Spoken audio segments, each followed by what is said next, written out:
तो दोस्तों, जो आज का हमारा प्रश्न है वो है, यदि एक बेलन के आधार की त्रिज्या 3 सेंटीमीटर और ऊंचाई 7 सेंटीमीटर है तो बेलन का वक्र पृष्ठ क्या होगा।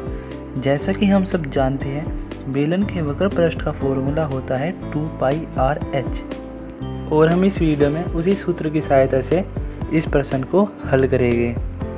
परंतु यदि आपने अभी तक हमारे YouTube चैनल को सब्सक्राइब नहीं किया है तो प्लीज़ सब्सक्राइब कर लीजिए, क्योंकि ये है दुनिया का एकमात्र ऐसा YouTube चैनल जो कि आपको एनिमेशन स्टडी कराता है। तो आइए बढ़ते हैं इसके उत्तर की ओर। अब हम लिखेंगे, माना बेलन के आधार की त्रिज्या r बराबर 3 सेंटीमीटर है। अब यहाँ पर हमने r इसलिए लिया है क्योंकि त्रिज्या को अंग्रेजी में रेडियस कहते हैं, तथा ऊंचाई जो कि हमें प्रश्न में दी गई है h बराबर 7 सेंटीमीटर है।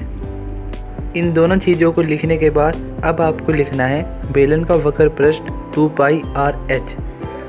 अब हम इस फॉर्मूले में जो दिया गया है उन चीज़ों के मान इसमें रख देते हैं।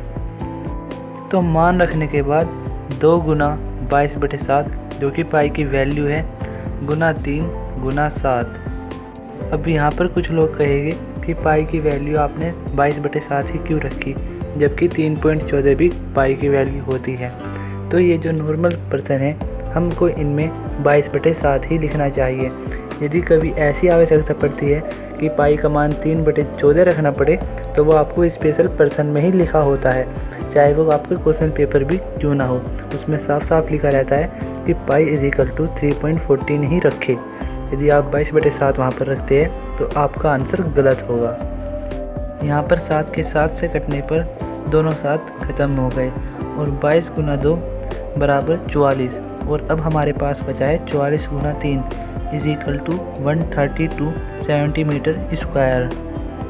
अतः हमारे बेलन का जो वक्र पृष्ठ है वो है 132 वर्ग सेंटीमीटर।